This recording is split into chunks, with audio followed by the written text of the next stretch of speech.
Jonathan, how you doing, man? Hey, I'm doing pretty well. Can you hear me, buddy? Oh yeah, I can hear you loud and clear. Awesome. All right. Well, welcome. Again, welcome to the team. I know we swapped some texts the other day. I know there's a few others that are going to be joining us here. I think we got Brianna. We got Brianna on. There we go. I apologize. I'm a few minutes late wrapping up some things. I know we got Brianna on. We've got Sergio. I think Todd's going to be joining us and a few others. So really excited to have everybody here today. Hope it's okay with everybody. Just want to check. And hey, Leanne, good morning. I see we've got Leanne on and Todd. That's great. So I'll share my video here in a second. Again, just want to welcome you all. And we're going to really try and pack a lot of value in this today, guys. I normally our meeting, shut my door here. With our meeting here, I normally go about, hey, Todd, how you doing, buddy? Hey, doing good. We normally go about maybe an hour and 15 minutes. Again, I look at, I'm your personal trainer, coach, etc. I want to try and really make this time valuable for you. So I'm going to pull up and share my screen here in a minute. Before I do that, I want to just real quick kind of go around. And again, we've really got in terms of new people. We've got Jonathan, Sergio, who's in California, 8 a.m. early. Good job, Sergio. And then Leanne and Leanne and Todd kind of working together. But I just kind of want to real quick, like, Jonathan, maybe start with you, where you're from, background, anything you want to share, favorite flavor, ice cream, whatever. That just kind of be good to kind of keep on. From Southwest Florida, born in Kansas, and currently just got done moving. Still kind of in the process, but just recently moved. So Gotcha. That's new with me. Gotcha. Okay, cool. And I think you were active duty military for a while, weren't you, Jonathan? Yeah, for almost just about 2 years there. Awesome. Well, thank you for serving, and again, we're excited to have you on. Sergio, I know we've connected a little bit, but just a little more, give us a little background on you. Where you're from, and anything that'd be good to know on you. Hi, can you hear me, guys? Yeah, definitely, man. Oh, okay. Yeah, I'm Sergio. I'm out here in Los Angeles, California, a little suburb called Burbank. I've been in the life side of the insurance world for about 4 years now, and trying to break into the PNC side. There you go, man. Well, we're hopefully going to loosen that dirt for you to make it a little easier. So awesome. Leanne, how about you? I know background where you're from. You got that South Alabama accent, right? Yeah, right. I'm from England. I've lived here for, 27 years. I've been in healthcare on the corporate side, health information management for, 19 of those years. And then I decided to go into the independent side of selling healthcare and want to get into the PNC side.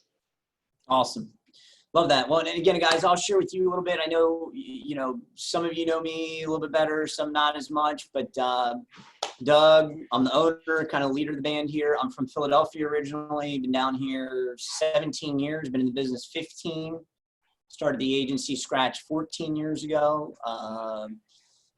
Wife and 3 kids under 6. So I joke, I got a lot of motivation to work hard for a long time, help you all come on and become successful. And love what we do, love helping people. And, I'm going to be kind of talking about it a little bit more.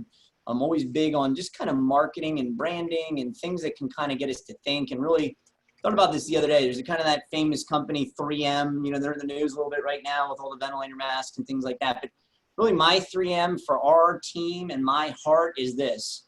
I want people to be able to make an impact. I want you to be able to make money, and I want you to be able to make fun.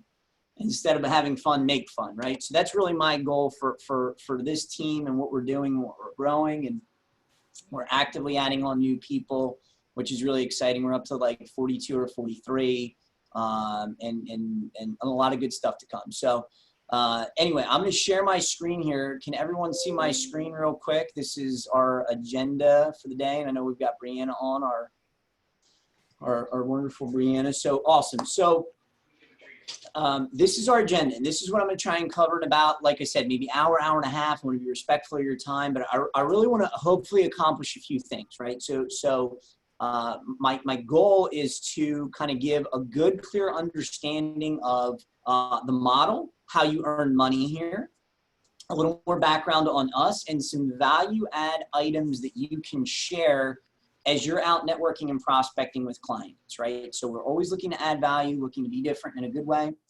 And then we're going to talk about goal planning a little bit. So big on goal planning. Goals are really a key to success, frankly, in anything in life.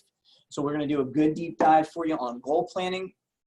We'll do and kind of round robin a little bit on an onboarding questionnaire, get to know some of your backgrounds a little bit more, again, from sort of we would say the training perspective, what you've liked, what you haven't liked, what's worked for you, so that we can really focus and help you. Okay, so I love just the thought of servant leadership. Servant leadership says, how do I serve you? How do I help you win? Because here's what I know. If I help you win, I win, right? Your success is my success. So we're going to kind of understand your background a little bit and how we can tailor things and help you with training.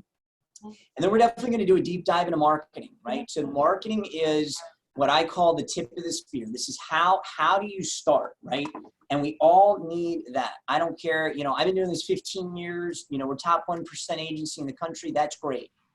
I still have to continue to figure out ways to attract and retain clients, to attract and retain new advisors like yourself. So that is always such an important thing. And so I really want to try and pack a lot of value in marketing. We're going to talk through kind of your ideal client, creating an avatar of that ideal client, what makes them tick, what they're thinking about. And then we're going to go into our fast start action plan. And so you're going to walk away today, hopefully, with some very clear next steps, right? If you take this meeting seriously and you kind of pay attention, you take some notes. I am recording the meeting, by the way, guys.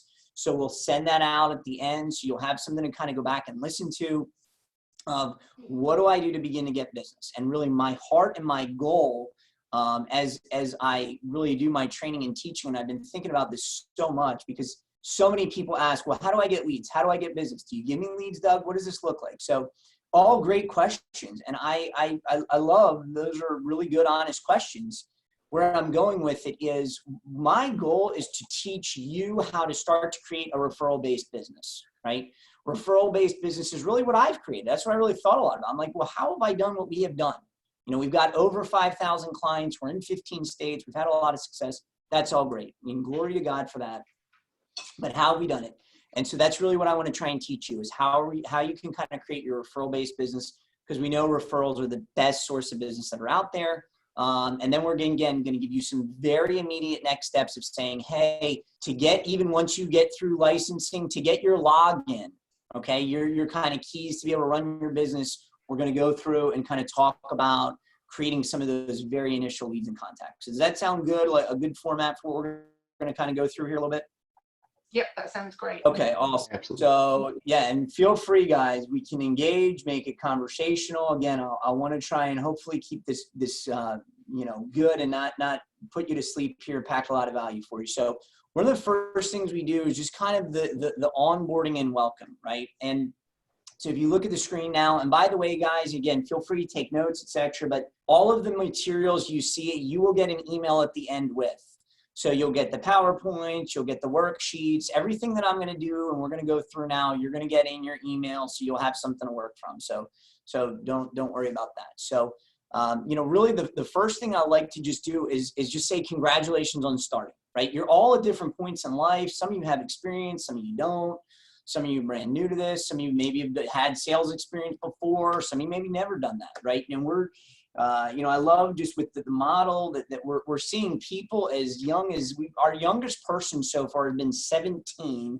Our oldest person's been 71, which I just love. And we've had everywhere in between. So So congratulations on starting. And I always just share, a lot of people don't even try. A lot of people don't even just put themselves out there and say, I'm going to give this thing a go. I don't know all that it's about. I don't know all that you're doing, but you know what? I like some of what I see. I'm going to give it a try. Awesome. Hang with me. And again, we find that some of the things we shared with you guys in sort of the opportunity meeting, I really just like to reinforce here. That's what this first little bit is about, is just kind of reinforcing, why maybe you came on, what the position looks like, how you earn money here. And so we started with the standpoint in saying that people want 5 things from their work life. I believe all people want this deep down in their heart. I don't care if you're a janitor, a CEO, everywhere in between where you're at, but I believe deep down we're kind of wired like this, that we want 5 things. One, we want what I kind of call time freedom and flexibility, right? We don't want to be micromanaged. We want to be able to say, I want to run to the bank, I want to go here, I want to go there, I want to do what I want. I don't want to punch a clock. We want time freedom. Number 2, we want to be able to build financial independence. We want to be in a position to earn income and earn good money to be able to take care of your family, take care of your spouse, your kids, your mom, your dad, whatever that looks like. Travel, do things you want to do, right? Number 3, we want to be able to be in a business that actually makes an impact in the lives of others. When you really study sort of where people get their satisfaction from in their careers, why money is super important. You got to have money. I love Zig Ziglar used to say, it's like money's a lot like oxygen. When you need it, you really need it, okay? But when you kind of dig a little bit deeper outside of that, it's making an impact. It's doing something positive, right? So being in a business that makes a positive impact. Number 4, I believe people want to be a part of a winning team. Nobody likes to lose, right? And number 5, being able to build passive income, okay? And so really just highlighting that our opportunity, our model here meets all 5 of those things, okay? And I'm not saying we're the only ones in the world doing some level of this. I will say we're the only ones that I've seen so far doing it in the property and casualty space. A lot you'll see maybe in the life and health, but nobody doing it on our end really, which is our big end, which is, that home and auto space. No one's really doing this, okay? But I believe those are 5 things that everyone wants, and our model gives you the opportunity to do that, okay? So really want to just reinforce that. Again, if we dig a little bit deeper, so you've got unlimited income potential. You have no employees, by the way. I've got a bunch of employees that are great. I've got 15 full-time employees, and we're actively growing that to support this model and to support people like yourself coming on board. So you have the advantage of plugging into a team without having to worry about, well, how do I pay their payroll and et cetera. So you're plugging into that. You have very minimal overhead. You're offering a product that people need and not just want. And again, can't stress this enough. When you just think through what are we doing, very simply, you're helping people with their home and auto insurance and other personal lines insurance. So that could be boat, motorcycle, RV, vacant land, rental property, anything that an individual or family could need. And that's huge. I mean, that is a huge market segment, okay? And again, almost all of those products people have to have. If I want to drive, I've got to have car insurance, right? I'm going to go out on a limb and say all of you on this call today have auto insurance, and I've probably had it for years, right? Maybe if you own your home, you have homeowners. Even if you don't own your home, maybe you have renter's insurance. So again, very need-based system, right? Not just, hey, I want it, it'd be nice to have, etc.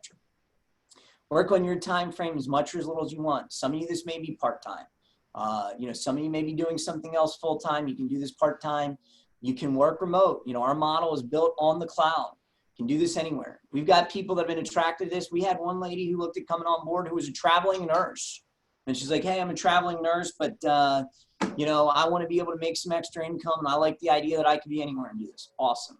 Okay. We've got an opportunity to help other people, again, with a very tangible need. Up front, a lot of times we save people money. That's awesome. And a lot of times, it always feels good when you can help someone save money. I don't think there's any better time to help somebody save money than right now. All that's going on in the world and COVID-19 and so many people have lost their jobs, et cetera, et cetera. And then on the back end, if they have a claim or they have a problem, you can know you're part of a team, part of a team that's assisting them. You're not having to do all of that. And we'll talk more about that in a minute, but you're part of that team that's assisting them.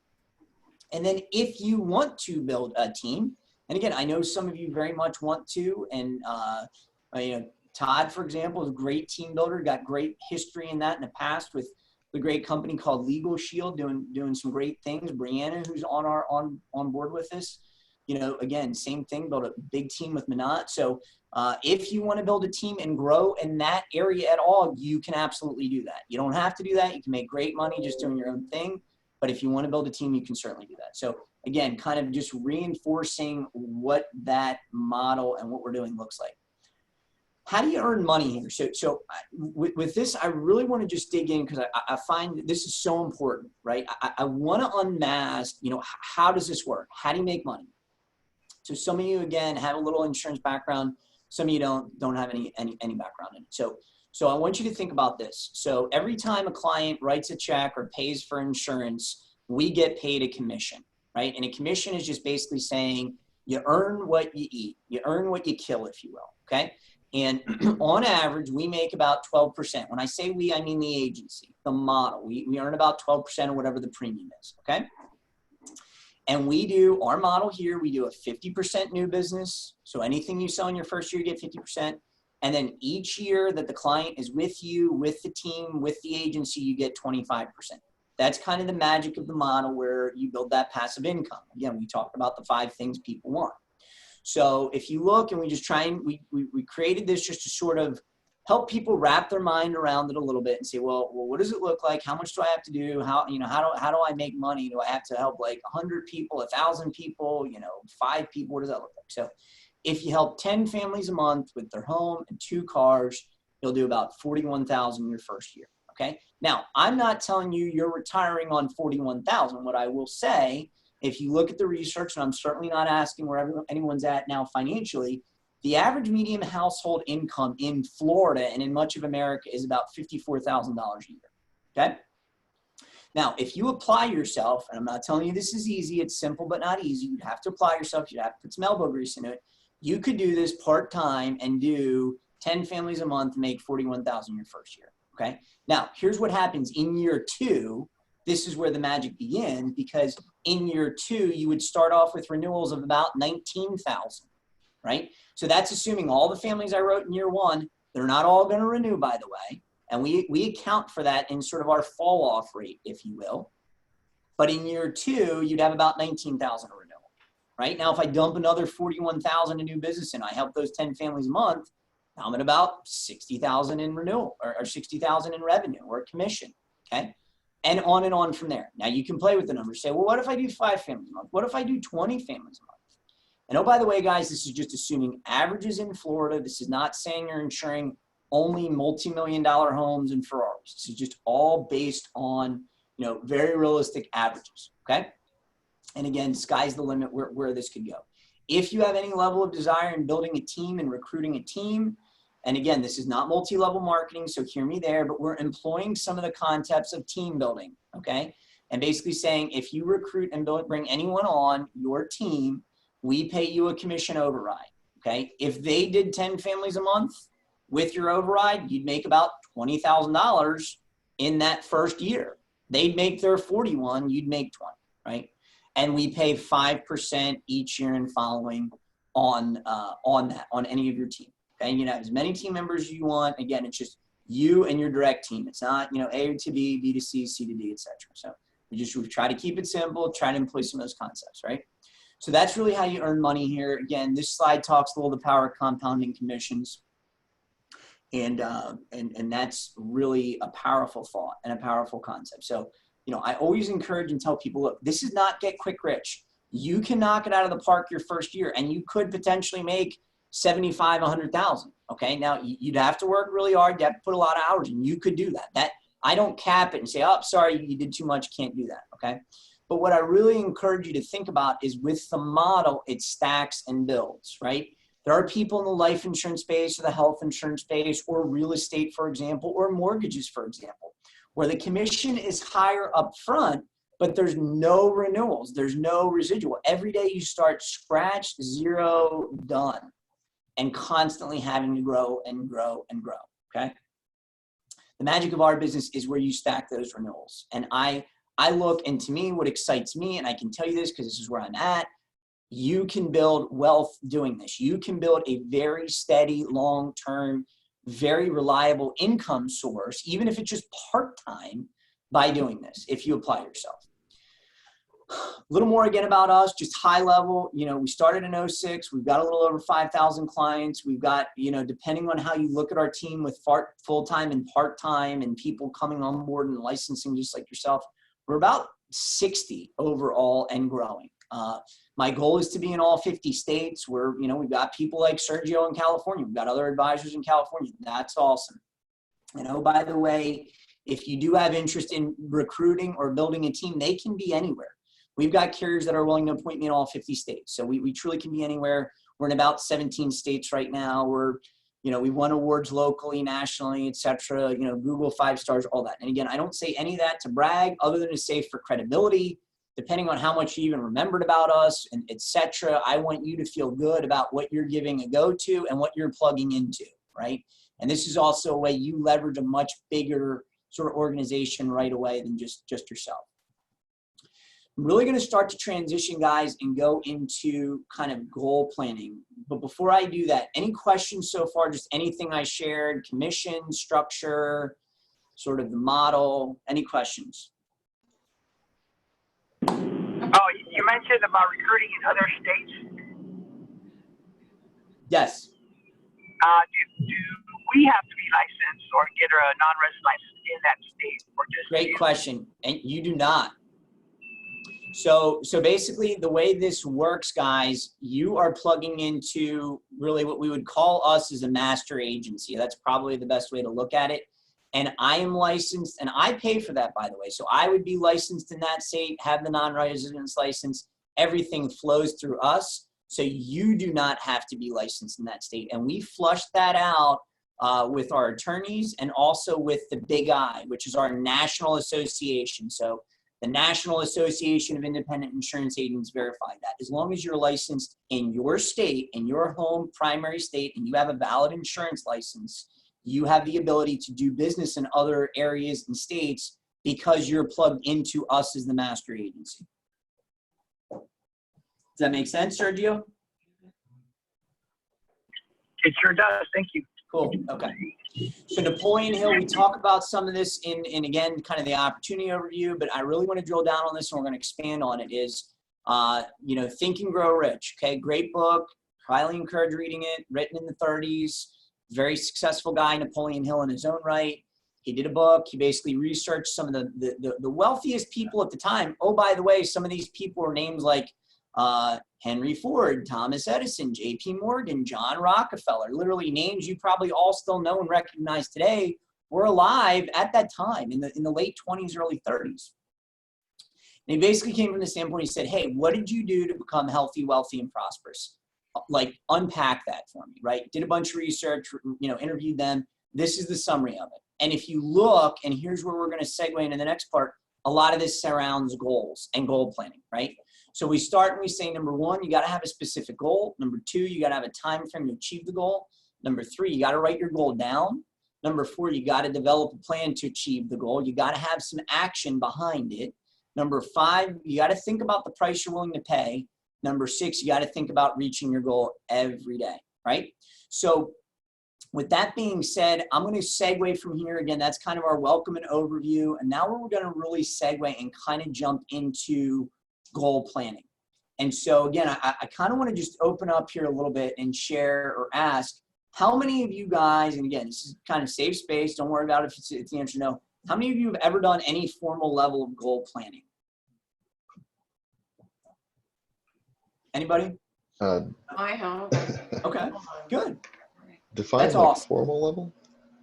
Like written down. Have you like written down defined goals? Oh, Yeah. yeah, a few times. Okay.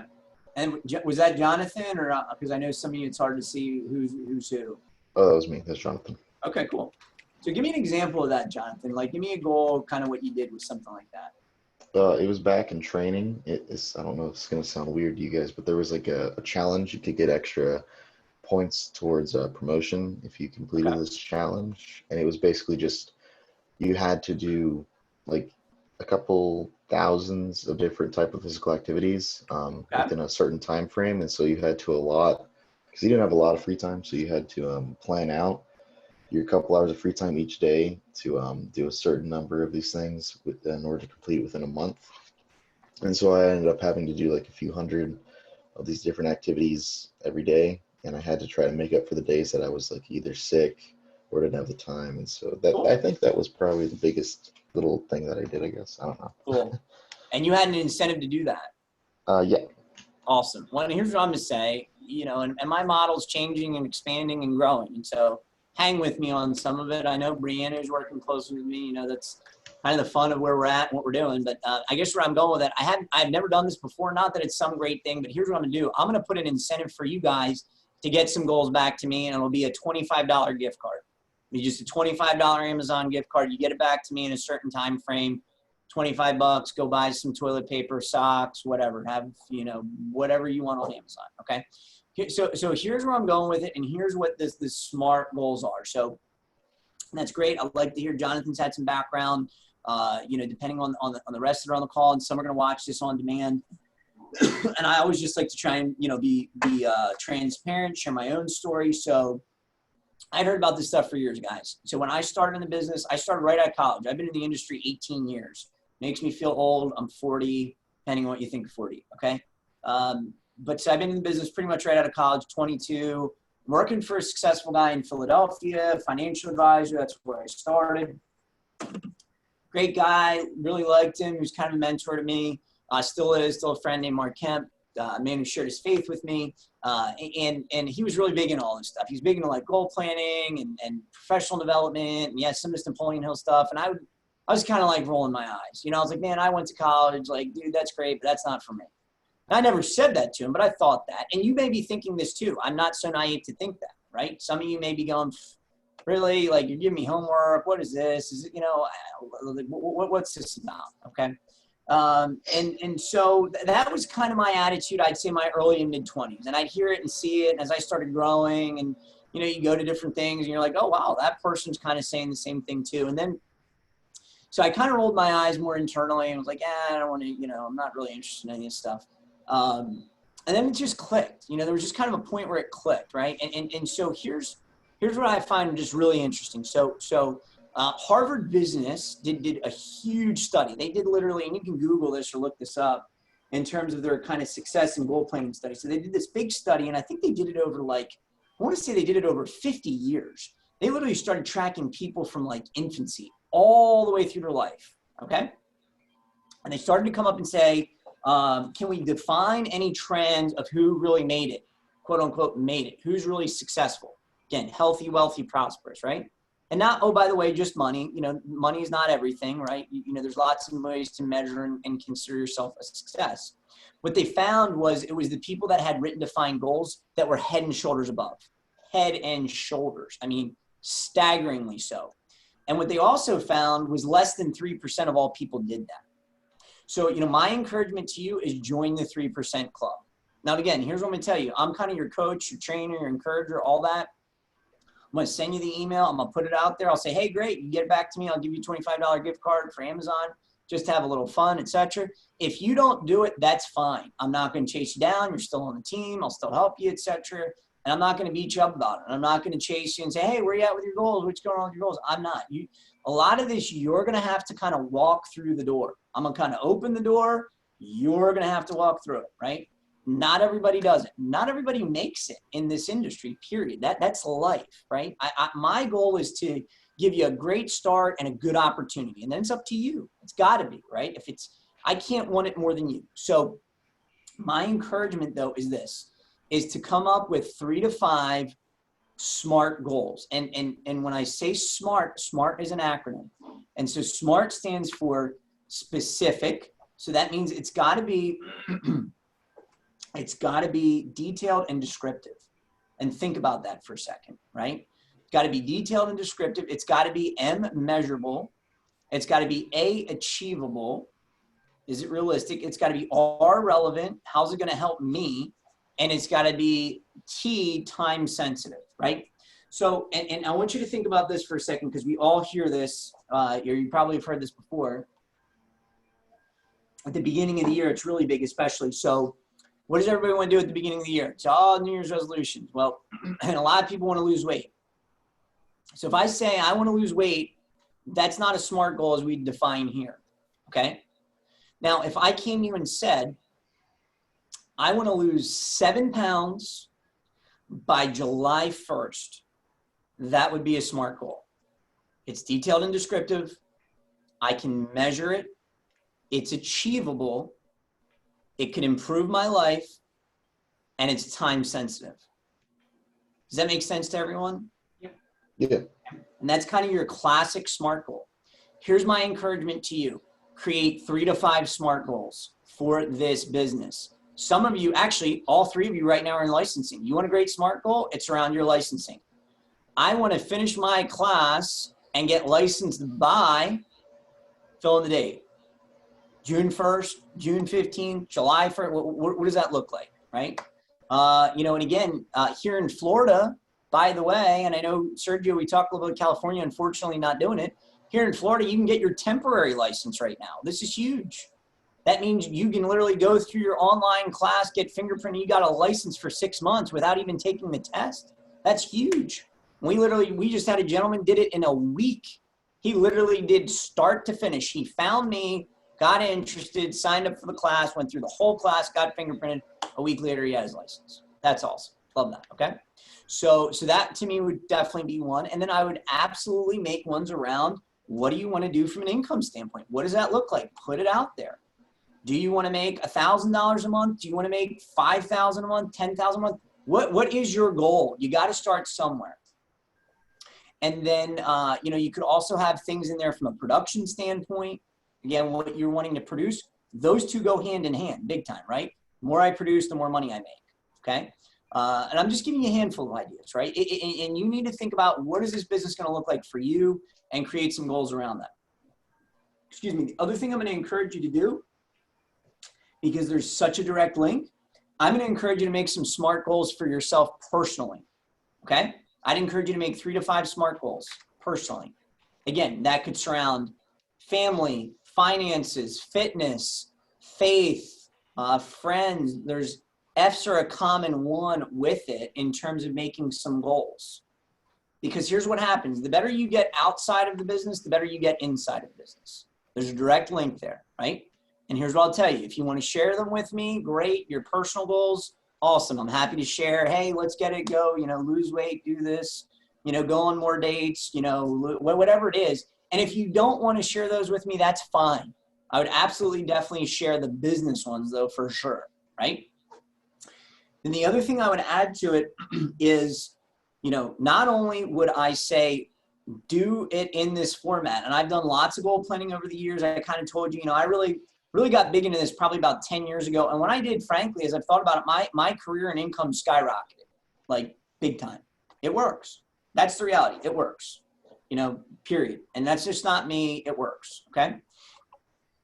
But what I really started doing is not just this, but what I do with it is I have this and it sits in my nightstand drawer so I can look at it almost every day. I don't look at it long, but I can look at it almost every day and say, oh, that's right, I want to do this. Oh, that's right, I'm trying to write $350,000 in new business premium. Me personally still, okay? Oh, that's right, I'm trying to recruit and bring on a certain amount of people. Oh, I'm trying to personally make sure that I do family devotionals with my family and open up our Bible at least 4 times a week, okay? So I've got it in a spot that I can see it and see it easily. And I'd strongly recommend that for you because, again, there's a lot of power in your mind just starting to take in info like this, and then it starts going at it almost like a heat-seeking missile subconsciously.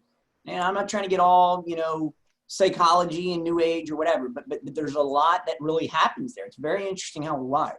So I'd really encourage, do this, share it. The other thing I would say on there too is share it with those closest to you. And again, it could be boyfriend, girlfriend, could be a friend, it could be your mom, your dad, your uncle, somebody. I'd share it because there's also power in putting it out there. This idea and this model that I had really started about a year ago, and I started to put it into a goal, and then I started to talk about it. I'm a kind of a wear it on my sleeve kind of guy. Just call it like it is, wear it on my sleeve, right? So I get not everyone's like that, but here's what I'm sharing. when you start creating a goal and then putting it out there, there's this level of accountability, even again, subconsciously, that starts to occur. And it's really interesting how when you do that, you're more likely to be successful and see it come to fruition, right?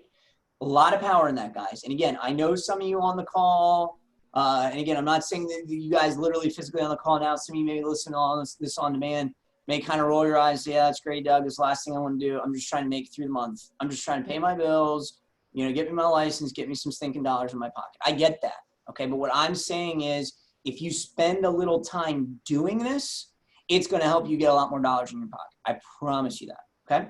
So again, I'll email this to you guys at the end. Not rocket science here, guys. I'd say one of these things, it's simple, but takes a little elbow grease. It's going to take a little time. It's going to take a little mental time. Well, what are my goals? What do I want to do? What does that look like? Okay, to kind of put into that. So any questions on that before we move on? Pretty good? Yep. Okay, cool. Is this format going to be in an email or? Yeah. So again, Jonathan, I'm going to send all this via email. They'll all be different attachments. And literally you're going to see it just like this. So this is really just an Excel spreadsheet and you can just fill it in, and I've got, and I'll pull mine up just super quick so y'all can kind of see. So, oh man, that format is not good. That's not the one I wanted to share. I'll put mine in the summary as well, but basically it's just a very easy Excel spreadsheet where you can literally just fill it in from here, so that'll be in the email. So, I want to go through, and again, I kind of moved some things around in the meeting just, based on flow, but I want to go through our commitment to excellence real quick. And I just want to spend a few minutes on this because I think it's really important. It's foundational and we're bringing new people on. I've heard it said before, if you don't stand for something, you'll fall for anything. Think about that for a second. If you don't stand for something, you'll fall for anything. So, you guys are still getting to know me. I'm still getting to know you.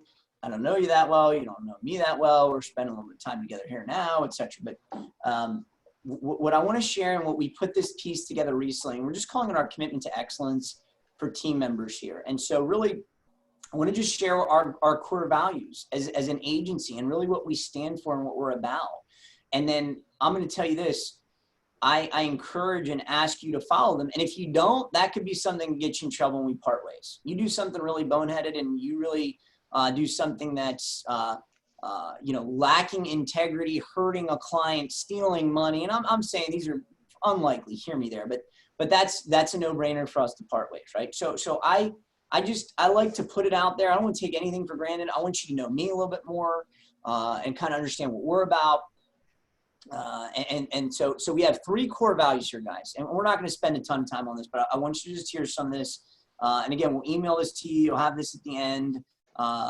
Just so you kind of know what we're about. And then here's what I encourage you, think through this as you're working with your clients. Think through this as you're working with prospects, vendors, etc. All of it.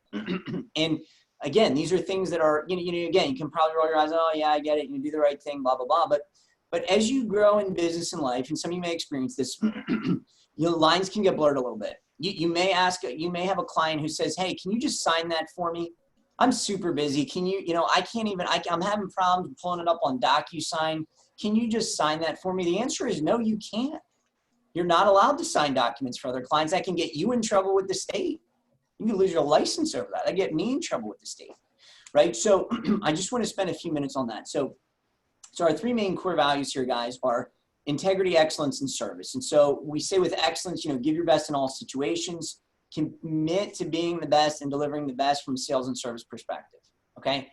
And I just kind of unpack that a little bit, what we're talking with that.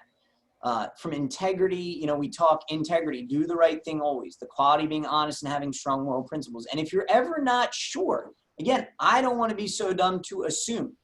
And why I added this piece to it is I've got so many new people coming on. Culture is very important to me. What we've created here is very important to me, and I want to protect that and grow that. And I don't want to assume. You very well may not know. Here's what I would tell you. Deep down, we all kind of are wired with this moral compass at some level, right? If you have a question, you're like, I don't know about that, you need to ask. You need to check with me. You need to check with Leanne Dugan on our team, or Joyce, or your team lead, or somebody that's been here longer than you and say, hey, you know what, I just don't quite know about this. I just want to talk to you about it, right? You know, people get themselves in trouble. Good people get themselves in trouble when they just kind of make a decision. Oh yeah, you know, I'm just going to do this to make it easy for the client. Okay. So I want you to think about that. Service, you know, treating other people as they would want to be treated, right? This is kind of the golden rule, like goes back biblical times. Treat other people as you want to be treated. You do that, it's going to help you win, and you're going to get more clients. They're going to be happier clients. They're going to stay with you longer, etc. And then the last thing I'll share on that, if you want a really good model for that of like, how do I work through? What does that look like? That treating people well, this is a great one. And I came across this recently. We do some training with our customer service team called Clients for Life. That's our program for client service. It's important for you to know because any clients you bring on board, our customer service team is the one that takes care of them. And this came out as a result of some of this training. And it's this acronym. It's LEAR, L-E-A-R. Listen, empathize, ask, and resolve. You can do that in any situation with any client, or, oh, by the way, with your spouse, your boyfriend, your girlfriend, your mom, your dad, your brother, your kid, etc. Listen, empathize, ask, and resolve. It's a great, great model for how do I connect and treat other people well. So that's kind of our commitment to excellence. So any questions on any of that so far, guys? Pretty straightforward. Mm-hmm. Good. Awesome. All right. So now we're going to go into, and I want to hop into here, and I want to go through the onboarding questionnaire a little bit. And again, we're going to kind of round robin this. And this really, guys, is just an opportunity to kind of get to know you a little bit better. Some of the training you've had in the past. Again, some of you I love. Listen, we've got, you know, Jonathan, former military, Leanne, corporate America. Love it. Okay. And kind of, you know, a little bit in between. So I liked when we created this piece, it was, again, trying to get to understand you a little bit better. Some of the trainings and some of the things you've liked, haven't liked, a little bit more about you. So again, we're just going to kind of popcorn round robin a little bit. Not everyone's going to go through every question.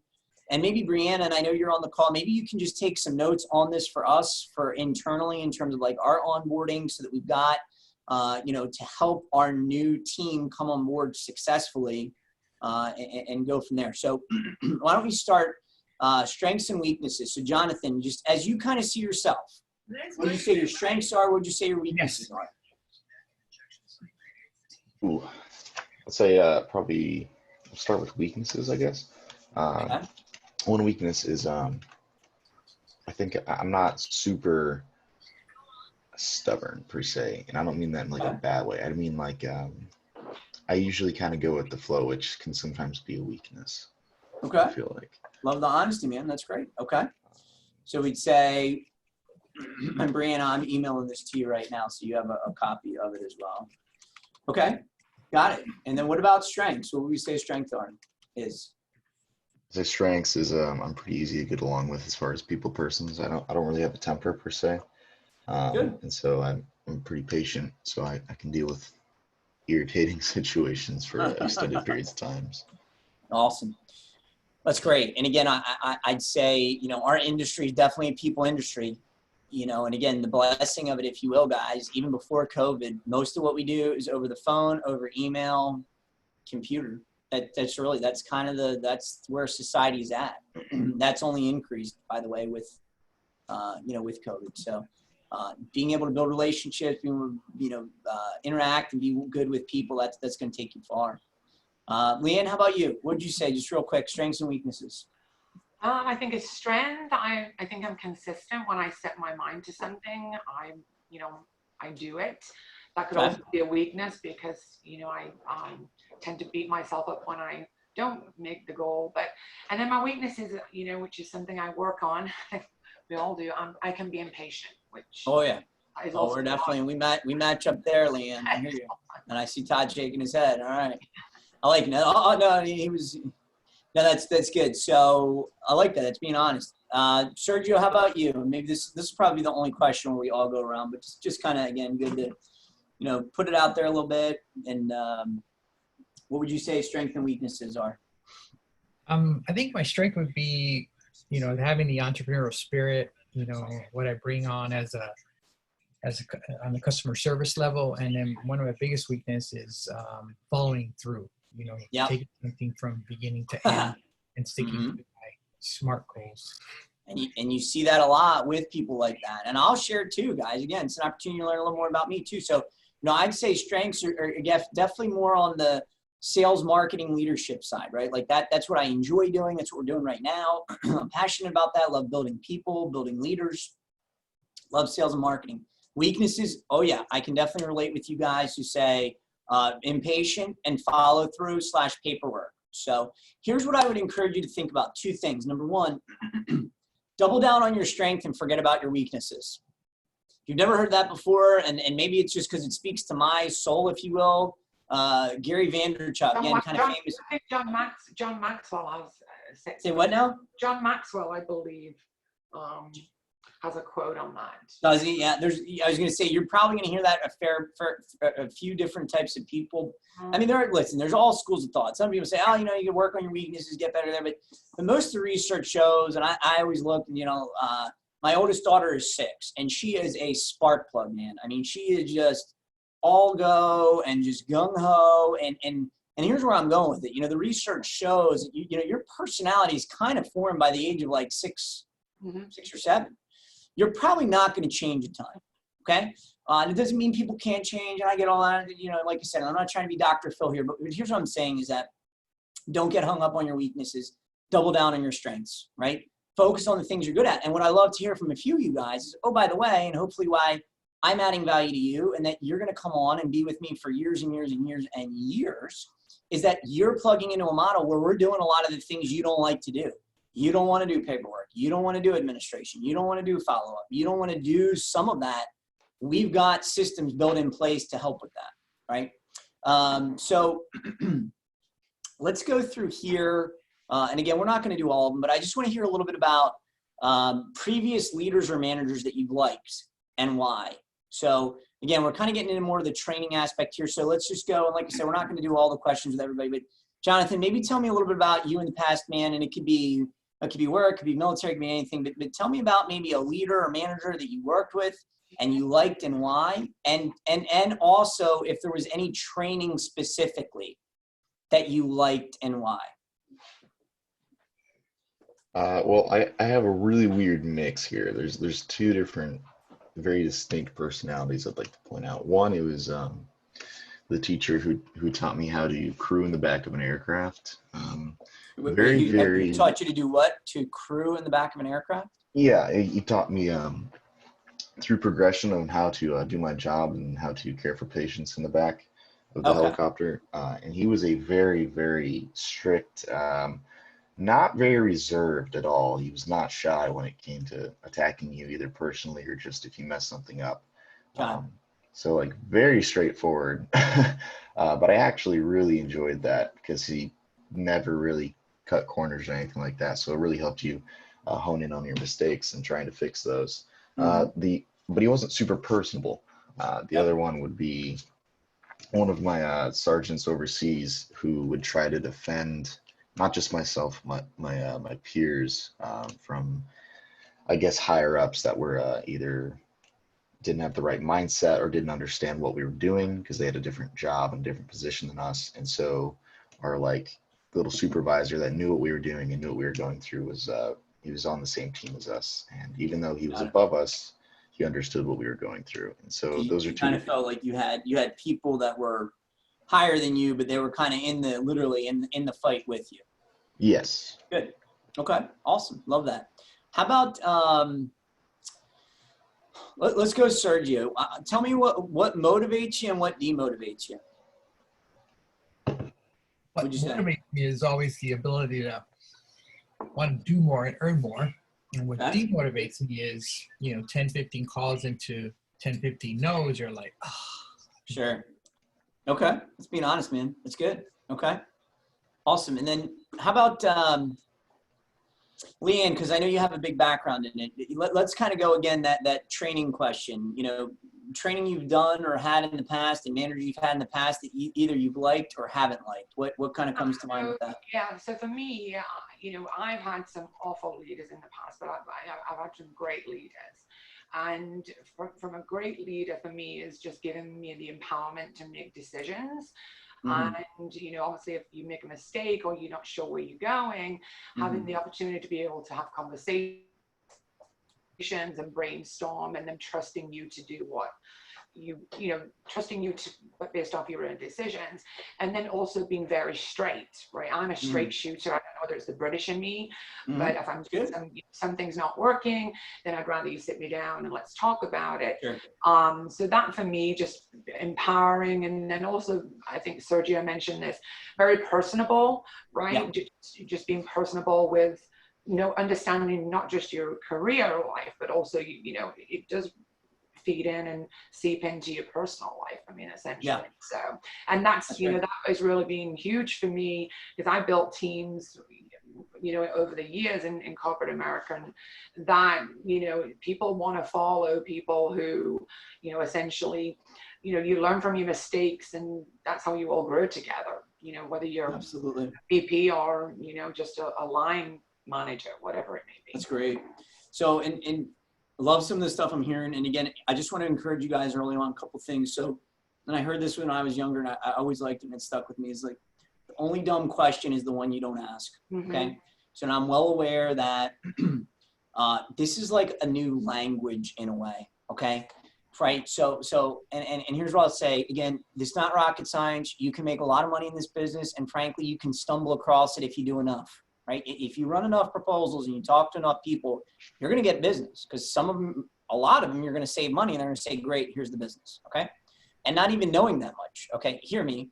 I want you to understand what you're doing and selling and how it works. And obviously you're going through licensing and all that. So I really want to encourage is that, you know, don't be afraid to ask questions, right? So we're trying to build out a model here where you've got multiple points of contact.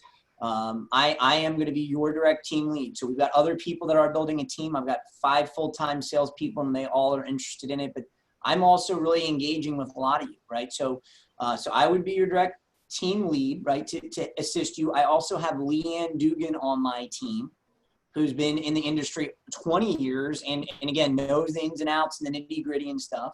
And then the other thing I just want to encourage you as you guys get going. And frankly, the way I learned when I started, and a lot of, and again, maybe Todd can relate or even Sergio a little bit, but a lot of times in the insurance business, it's like trial by fire, right? It's like, hey, you get licensed, here you go, you know, here's a phone book, good luck, right? That's just kind of the old school way of it, that it is. And again, I'm not saying what we're doing is perfect and we've got it all figured out in training, but we're trying to do, you know, even meetings like this, spending time. But here's where I'll go with it is that, you know, we're in an industry where it's nice that you've got everything you do. There is literally an insurance company on the other end with people there who can help. So where am I going with that? If you're in a spot and you're stuck and maybe you can't get Leanne, you can't get me, you know, you've got some other people on the team and we're all on the phone, we're busy or whatever, you can call the company. You could pick up the phone and call Progressive. Hey, Progressive, I'm trying to figure this out. I'm stuck. Help me out. I empower you to do that. Frankly, again, when I started in the industry, that's how I learned. And that's really how I learned. So I just encourage you to ask questions, seek info. There's a lot of different things that you've got that we do from a support standpoint. We've got, you know, training resources online, et cetera. So just, I want everyone to know that is really the heart of what we're doing here. I'd rather you ask and learn than be like, oh geez, I don't want to bother Doug, or oh geez, I don't want to ask, and I think I'm just going to do this and it's wrong, and then it creates more work for you on the back end. And trust me, I'm talking from experience. I've been there. When I first started in the business, I was kind of a, you know, my personality a little bit can be kind of ready, shoot, aim, if you will, if you've ever heard that line, instead of, you know, ready, aim, fire, you know, ready, fire, aim. And, you know, and I got myself into some situations that were just, man, I made some big mistakes. I really did. And that's the other thing. You're gonna make some mistakes. Most everything is fixable. Okay. You know, nobody dies on the table here. So just want to encourage you guys on that. So I'm glad we got to get a little more feedback from you all. Again, you know, one of the questions, and we really didn't hit on it, but is learning, is how do you learn best? Again, from a learning perspective, you know, we've got some online videos. We've got our Facebook group where you can plug in and ask questions. So we try and do some on-demand things, and then we definitely try to be very, very hands-on with you. The other thing I would encourage you, you guys are all going to start to get some emails from me and from the team. You're going to start to get some weekly training emails from me, by the way. And if you subscribe, I think there's a way you can even get them via text. Okay, where I'm just going to try and add value to you and give you things that are going to help you on a weekly basis. Because it's kind of like, you know, you start and you kind of drink from the fire hydrant. We do this big meeting and all that. I'm trying to also get some things in your hands each week. But here's where I'm going with it in terms of learning, and the model is there's lots of ways to get and seek info. And the more you do of that, the more you're going to grow, and the better results you're going to have, period. So anyway, so we're kind of halfway through almost, guys. Went through the onboarding questionnaire. We did SMART goals, talked about that, talked about our commitment to excellence and kind of our core values. We did our welcome and overview, again, just kind of unpacking the commissions, the opportunity, how the team works, the structure, all that. So now we're really just going to start doing a deeper dive into marketing. And so here's really what we're going to do now.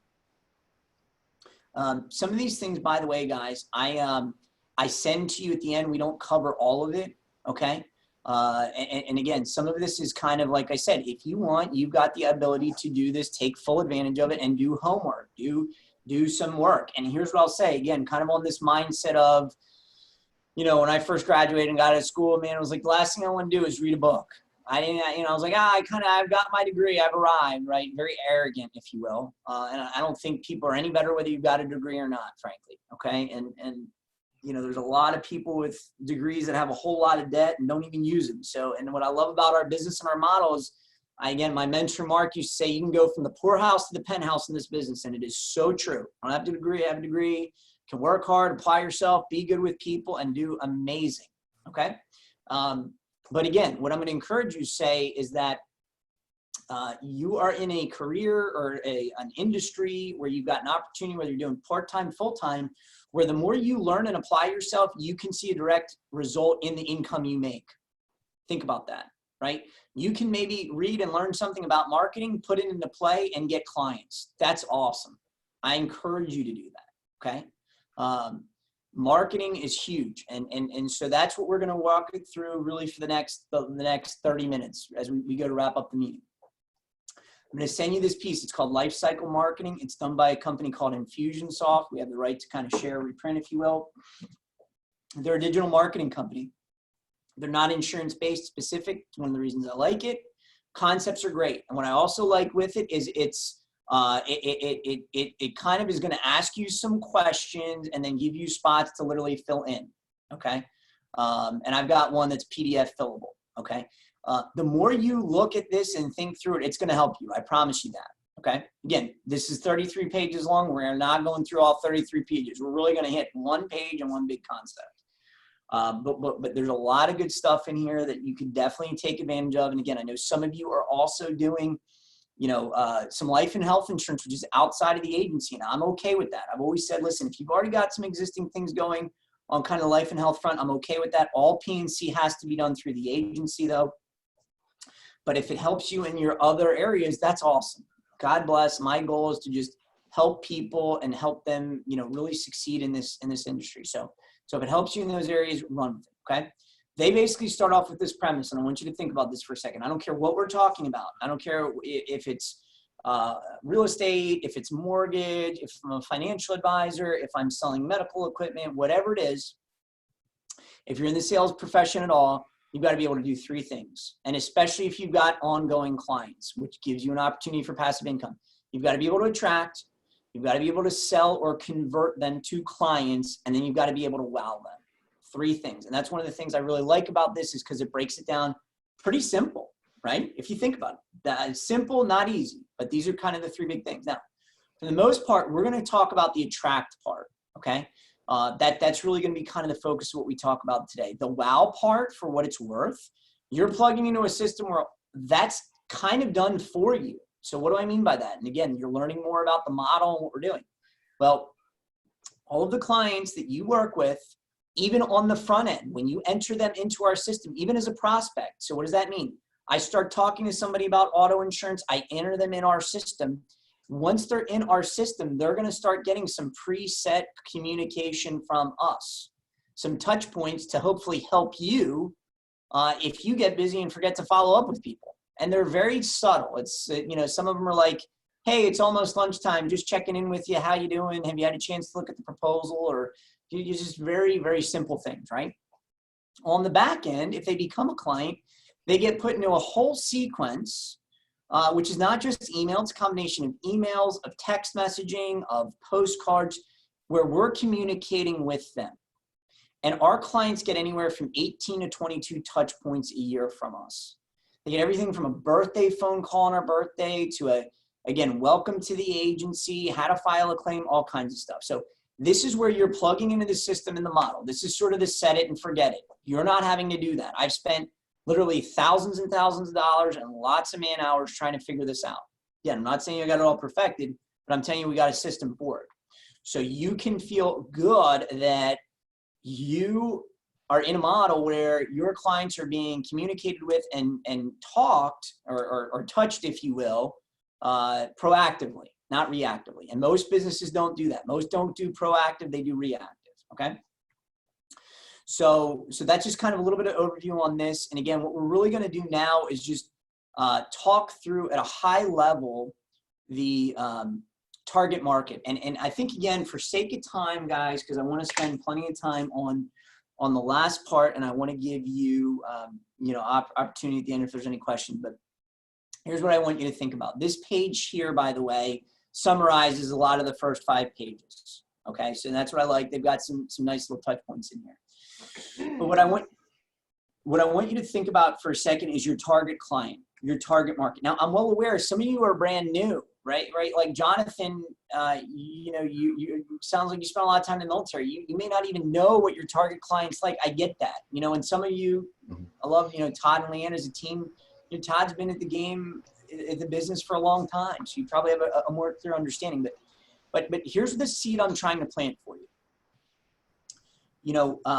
We're in a great business and a great industry because we're helping people with a need, and everyone has what we offer. They need what you offer.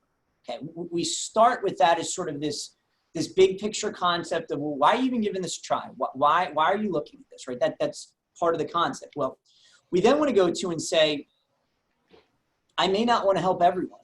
I only have so many hours in the day, Doug. I can't talk to everybody. I can't be everyone's, I don't want to say savior, but I can't help everybody. And as you grow and you get more business, it's a good problem to have. Trust me. You can get pickier. There's some people you don't want to work with because they're a pain in the ass. I'll be very blunt. That's a British term, a pain in the ass. I'll give you that, right? Anyway. Excuse my French there. So some people are a pain. You don't want to work with them. This is an awesome industry and career because you can say no. You don't have to work with everybody. I give you permission. There are people sometimes I say, you know what? I just don't think we're a good fit. I've given Brianna permission on the recruiting end. And some of you want to build a team. If you just kind of get a weird vibe or they're just a jerk, it's like, we're just not a good fit. I'm sorry. I wish you the best. God bless you. Have a good day. Okay. So practically speaking as well, as opposed to them just being a jerk, what I want you to think about is if you're very clear on your target client and your target market, a few things are going to happen. A, you're going to recognize them very easily and very quickly. Okay? So you're going to kind of be going through life and be like, oh, that's my target market. And more importantly, you're going to probably recognize who's not your target market.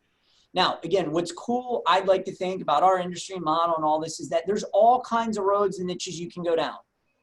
Some of you may get really good at doing auto insurance. Some of you may get really good at doing homeowner insurance. Some of you may get really good at doing business insurance. I don't know. And some of you may want to just do one or two. Some of you may want to do it all. Again, I don't know. But you could get into more of what we would call a niche. And so the idea with this is to think of, what does my target client look like? What are their characteristics and what motivates them to take action? Okay. And again, I'm going to kind of give you some of this info or food to, things to think about. And then I'm going to encourage you in your own time, you work through it. And if you want to tweak it, that's awesome. Okay. I'm also going to share a story with you of an example of this that is a very niche business, not in our agency, but a similar model. And it's about my mother-in-law. My mother-in-law's named Shirley Hughes. Awesome lady, godly lady. Amy and myself have been married going on 9 years. I've known the family 11 or 12 years. She's like a second mom. She's great, right? She's like what you think of as a grandma. Okay. She and her husband got divorced. My father-in-law and her got divorced early on in my wife and myself's relationship. Hang with me here. I'm tying it into niche businesses. The financial advisor that Shirley works with specializes in working with divorced women. That is a very specific niche. So if we were Shirley's financial advisor and we're saying my target client is age, maybe 40 to 65, gender female, marital status divorced. Do you follow me? And that's a niche she has built. Now, I'm not saying to go chase divorced women. If you want to, you can. They need insurance just like everybody else. And oh, by the way, if I go through a divorce, I got to make some changes to my insurance, right? My husband's no longer on there, or my wife's no longer on there, okay? But I'm just sharing that as sort of an example of that idea of building a niche with some of the marketing. And she's gone really deep in that. She hosts parties for divorced women. She networks with divorce attorneys who can refer her business, okay? Do you follow me? Again, that's very, very specific. There's a great saying that says, niches lead to riches. So the other thing to think about is the more clearly you can define your niche, and again, I realize you're all starting out, you're different spots. You may not quite clearly know that. The more defined you can be, though, normally the deeper you can go, okay? So here, I want to just give you kind of food for thought of what I would see, I've been doing this a lot longer than you, as a good niche to pursue, okay? Or a good kind of target market to pursue. And then I'll also tweak it a little bit at the end for really what mine is right now. Again, I still produce, guys. I am kind of that guy in the fire with you in the firefight. I'm still actively engaged in personal production, more on the commercial side than on the personal side, but, working with clients, taking the no's, taking the yeses. I shared with our team at our, one of our other meetings, I just found out I had a life insurance case I've been working on. Todd will appreciate this, and Sergio, you too. I had a life insurance case I've been working on for 6 months. Okay, this thing was in underwriting for 6 months. It was a pretty big key person policy, would have generated about 10 grand in revenue, and I just found out yesterday it got declined because the guy couldn't qualify. Okay, so I'm in it with you guys. I take you guys takes the yeses, the nos, and all arounds. If you need some help on that, I can help you. Yeah, there you go. No, trust me, I'm still working on it. So, but anyway, so here's what I would encourage you to think about. As you grow in life and the more stuff you have, the more insurance you need, period. Okay. And frankly, if you want to think about a really good target client, and by the way, I've got all my own products. I buy all my own insurance from me and from the agency, someone like me. Okay. So if we said age range, it could be maybe 25 to 65. Gender could be male or female. Marital status, I would say married because there's normally more responsibility for a married person. Children, I would probably say yes. A couple kids, one kid, something, again, more responsibility. Income could certainly be a range. Could be, let's call it $40,000 plus. Education, yes, no, maybe so, don't really matter. Region could be Tampa Bay. Now, those of you that, may have connections in other states, obviously Sergio is in LA. That's awesome. Great. So LA is going to make a lot more sense than Tampa Bay. Maybe Sergio has connections in Sacramento. I don't know. The region could be more broad. It could even be other states. Hobbies, what do they like to do? And again, what we're trying to get here is thinking about them and kind of what makes them tick. So, and then same thing with values. And so values, again, would be family time, hobbies, beach, spending time with family, and again, values for me, I'm a person of faith, so I'd say church, right? That would be a probably pretty, what I would say right down the middle, good ideal client as you're getting started going, because those types of people need a lot of insurance. Typically, if I'm married and I've got kids, I probably have a home and I probably have a couple cars. So right there, I've got opportunity for 3 policies, which we've talked about, right? You help 10 families a month with their home and 2 cars, you'll do about 41,000 your first year. In 2 years, you're at about 60. So that definitely could be a good one to kind of think through. Again, you can play around with it. If you're, Jonathan, you may be in a little different age range or bracket. You may say, I want to target millennials. I want to target people that are just kind of getting out on their own because now they're off mom and dad's policies and they need their own insurance. You could target retired. You could really take this and make it what you want. That's my encouragement to you. But what I would encourage you to think about is what are the types of people you like working with, and then spend a little time thinking about what motivates them. Okay. Now, if I were to, well, let me hit the pause button before I share one more thing on kind of mine. But any questions on that so far? Does that make sense, guys? A little bit? Yep. Yeah. Yep. Okay.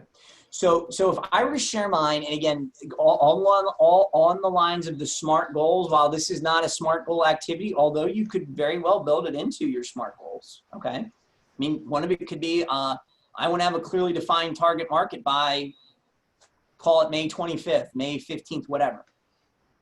But if I were doing mine right now, which is very true, and again, I've been in the business a long time, I've written a lot of clients, lots of yeses, lots of nos all around.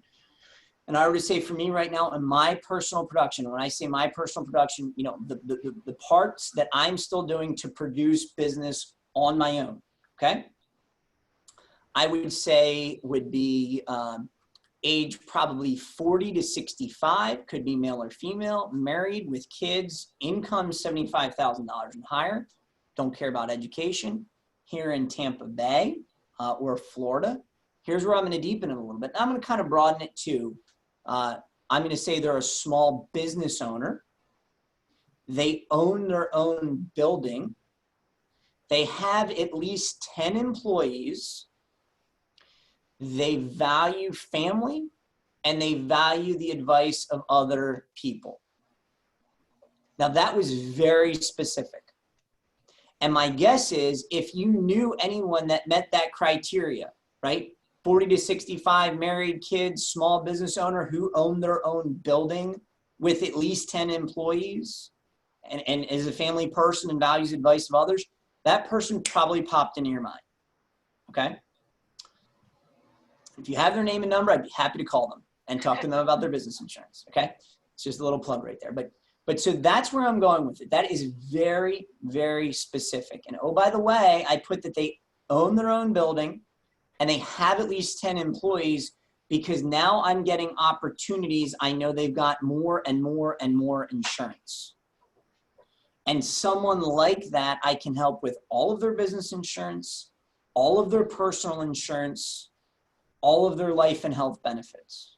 Some of my largest clients that I have personally worked with generate on average $30,000 to $50,000 in revenue a year to the agency.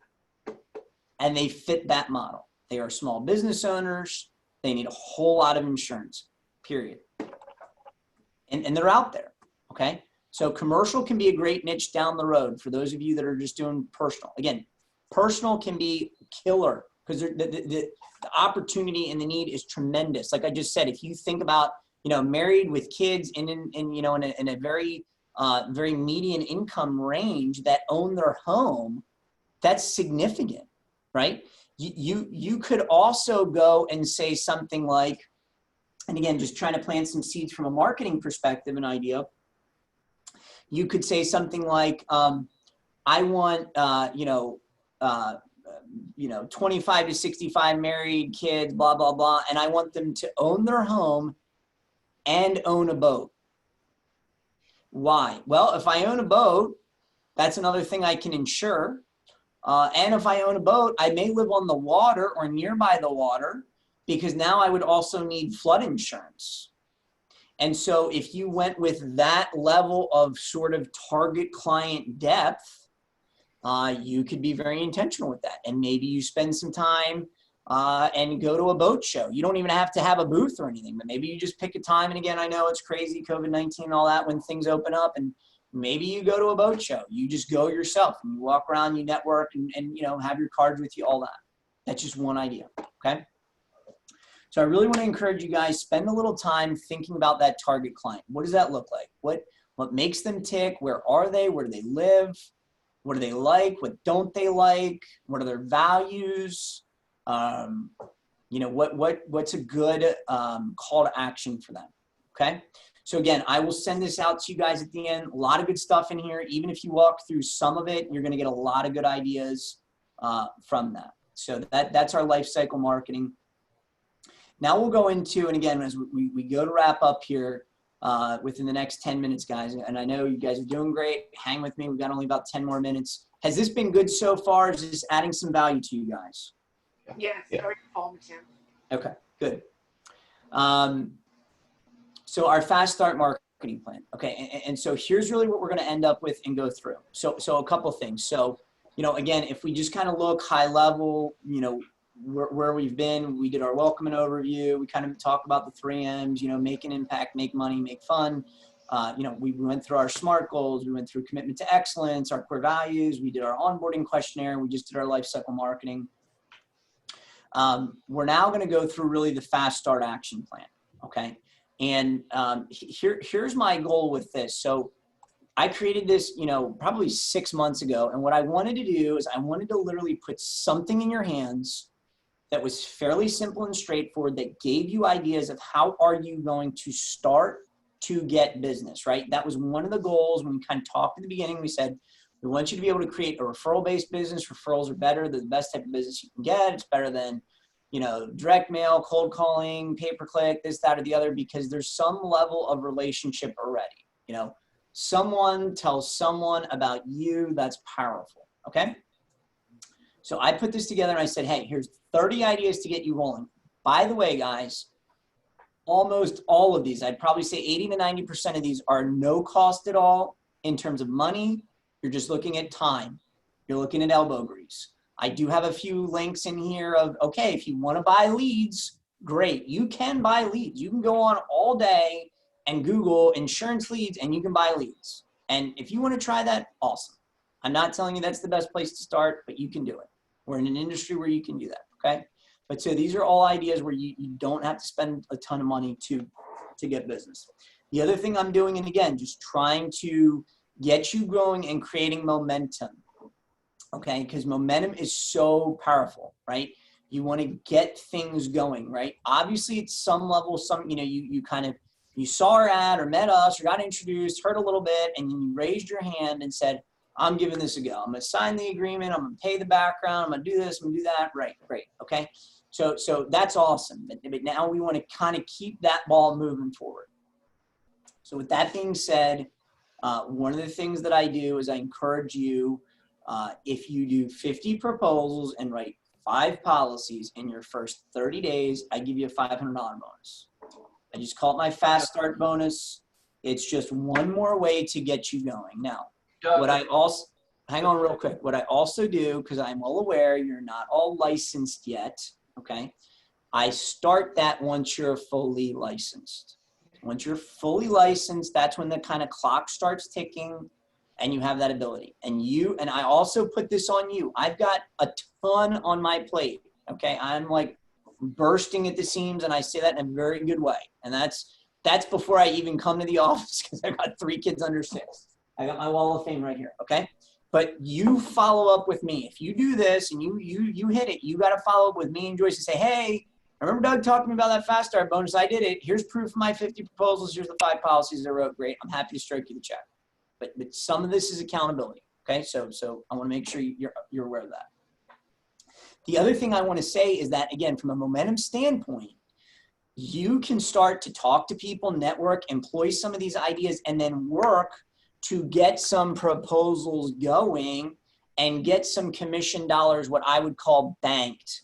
Here's what we do with this. And again, we talked about this in our original sort of opportunity overview, is basically saying this, look, you're not fully licensed. I get that, but you've got lots of people here that are, okay?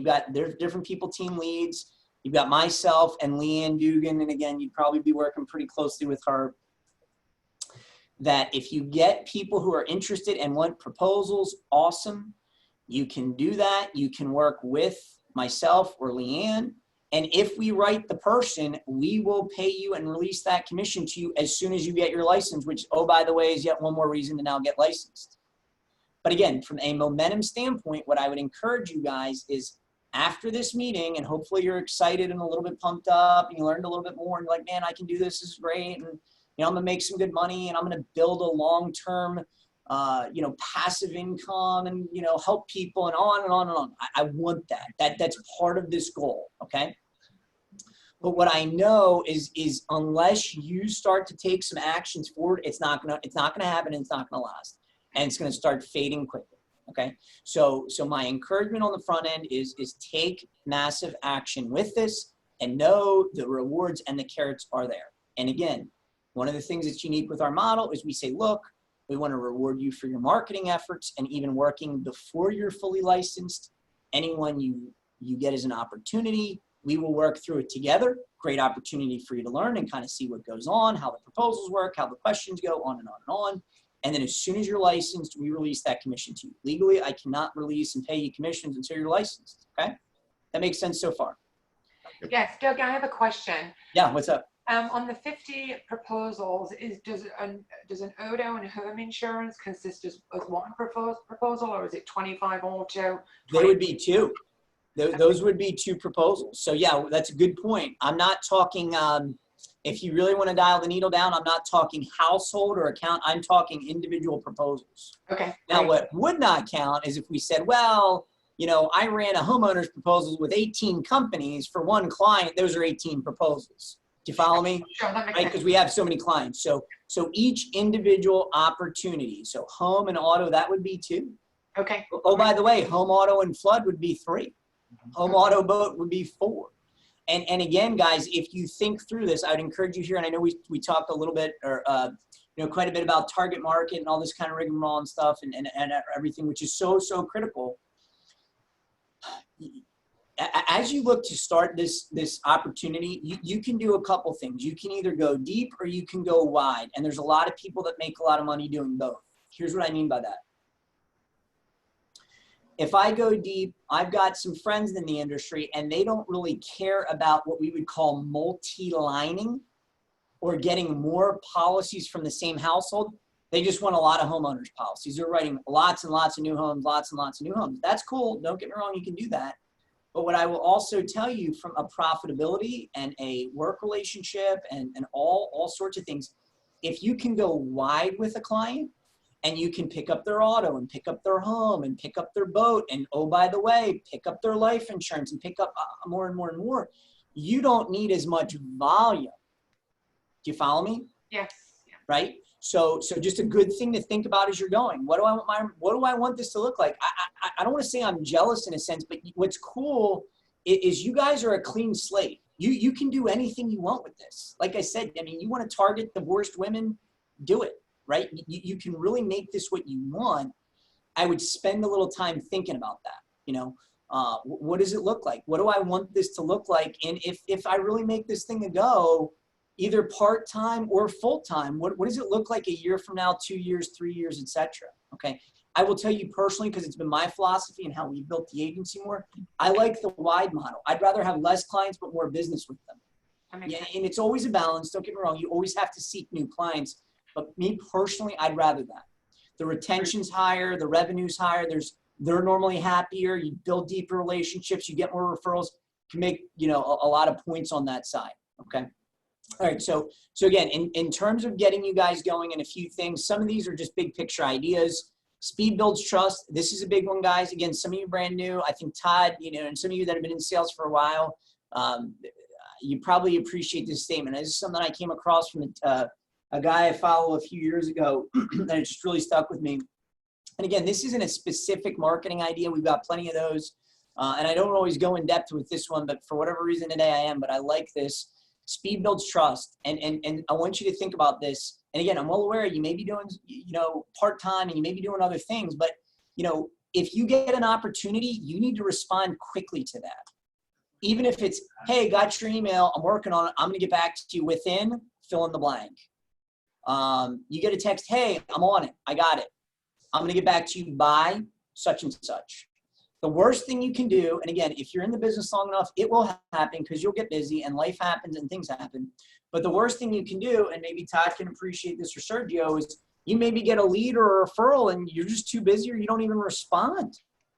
or think to yourself, you've maybe dealt with salespeople where you're like raising your hand, hey, you know, I'm interested, and you don't even hear, right?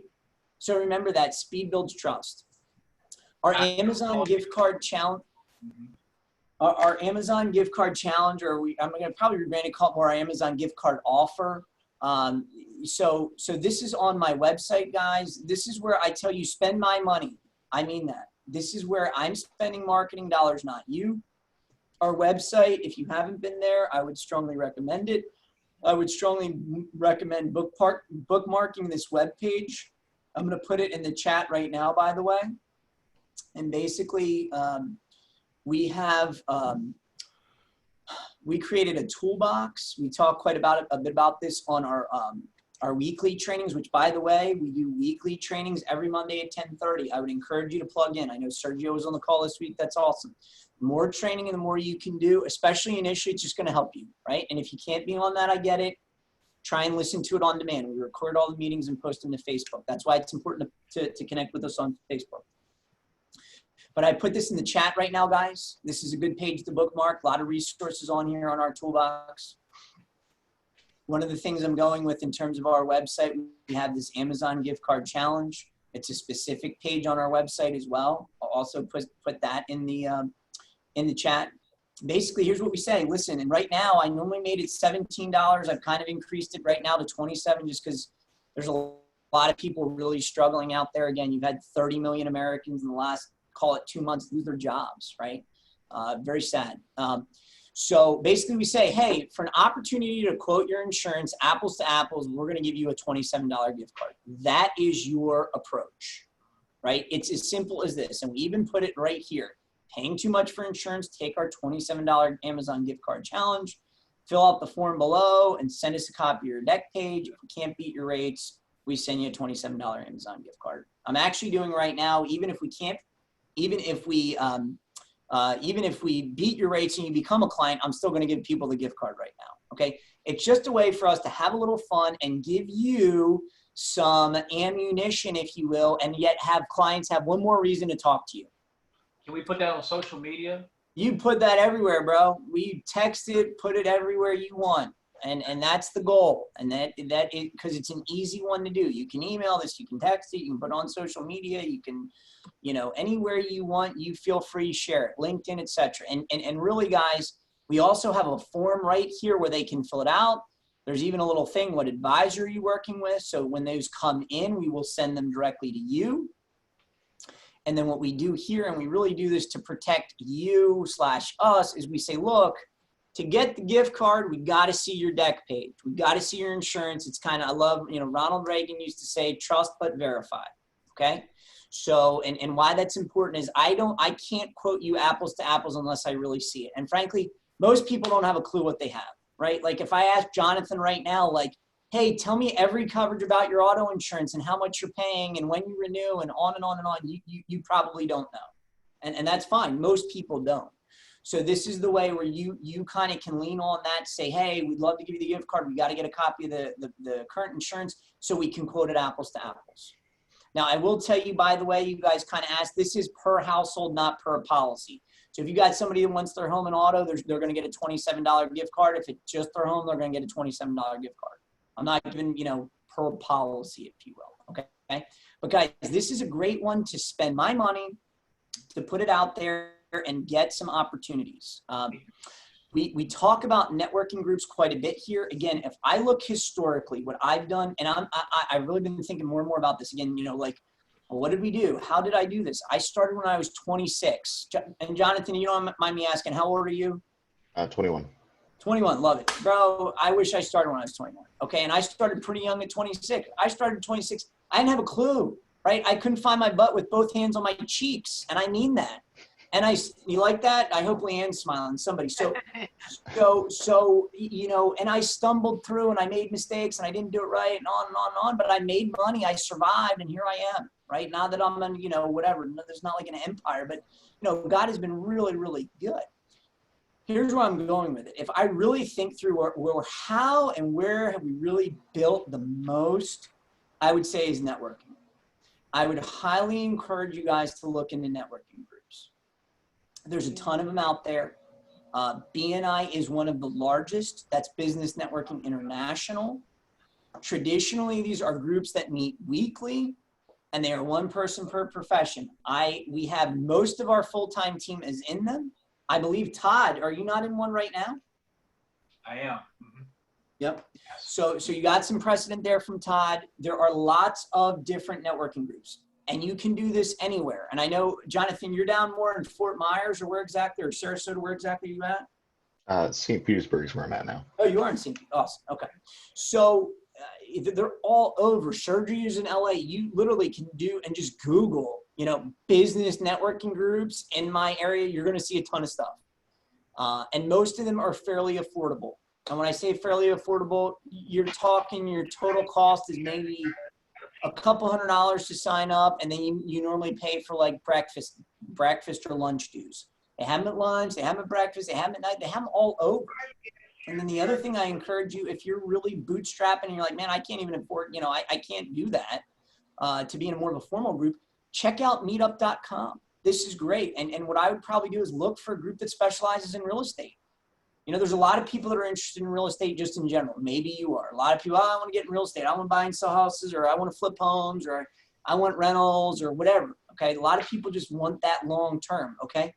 But even if you're not, it's a great niche because of the insurance. So you could start going to some meetup groups, bringing some of your cards, start networking with some of those people. They all need insurance. And then ask them, hey, who do you network? Who's your realtor? Who's your mortgage person, etc. A great way to create referrals right there. Okay. Guys, we have some really cool software that comes as part of your monthly agency support fee. Your monthly agency support fee, by the way, does not start until you're fully licensed, okay? So we try to be I understand a lot of people, starting anything new and dollars are precious, et cetera, but your monthly support fee does not start until you're fully licensed. But once you are, that support fee starts, and it gets you access to all our software, our team, et cetera, on and on and on. One of the things we have is this program called X Dates. I even put the login and password right here. You can go check it out for now if you want and start looking at it, maybe reaching out on some contacts. And it's basically a way to start getting information on clients and people when their insurance expires. Most people, and this is important for you to know because some people don't know this necessarily, most people don't know, you can switch your insurance at any point, okay, without penalty, right? Especially on the home and auto. It's a little different on commercial and certain things like that. But home and auto especially, you can switch at any point without penalty, okay? Now, and I encourage you on that. Don't wait. If people, and you can save the money and it makes sense, do it and do it now, okay? However, a lot of people will make their buying decisions around the renewal. Think of yourself. Maybe you got your renewal in the mail. Oh man, Geico went up a lot. I got to shop, okay? This is software to pull when people's insurance renews. You can get their email, you can get their phone, you can get their mailing address. A lot of opportunities to work with people there. Florida Market Assistance Program. If you want to do a write or down, or this is one, now hear me, you have to have your license to do this. Sergio, there may be something very similar in California. I don't know, but here in Florida, at least, there is this Florida Market Assistance Plan, and it's basically free homeowners insurance leads through the state of Florida and Citizens. So our state-backed insurer tries to, get people away from Citizens, the state-backed insurer, and you can literally sign up for that and get legitimate, real leads of people looking for insurance. Now, you and anyone else who's licensed in the state can sign up for that. So it's like anything else. You may be competing with quite a few people, but if you start it and you get in and you contact them quickly, speed builds trust, you can get some business. I personally have written policies from this. Me personally. I've had several team members write policies through this. It is a good place where you can start, okay? We talk about creating your own centers of influence and raving fans.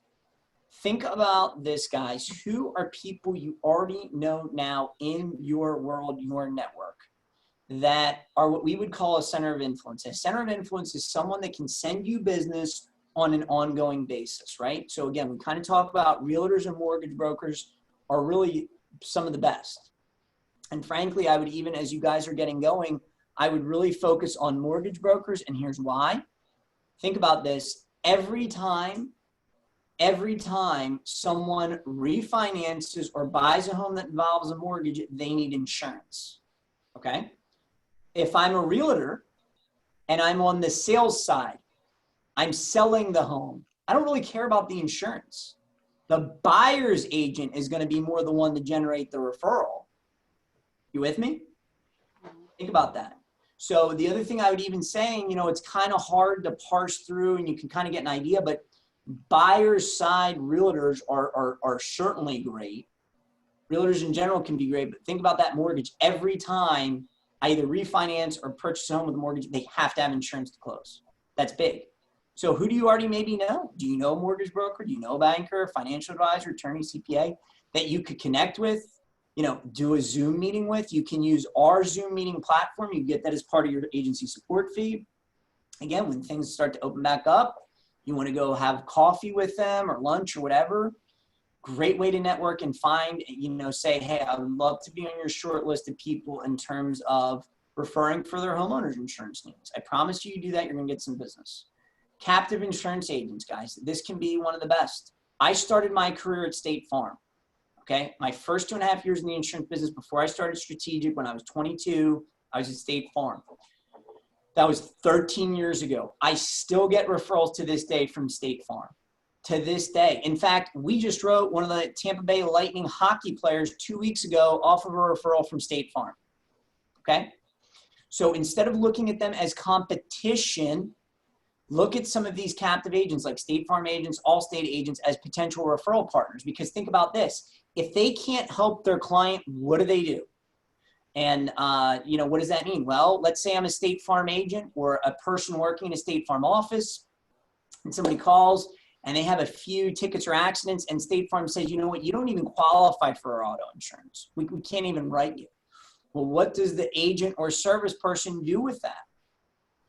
So the strategy here is you can go and introduce yourself, go into the agency. Yes, some of this will require you to go out of your office and into someone else's office. And some of you are more comfortable with that than others. I get that, okay? But I'm telling you, it's free or very inexpensive and it works, okay? I would probably go with your business cards once you get your business cards and maybe some goodies. When I say goodies, you go to Sam's Club and buy cookies, brownies, pretzels, fruit, whatever you pick.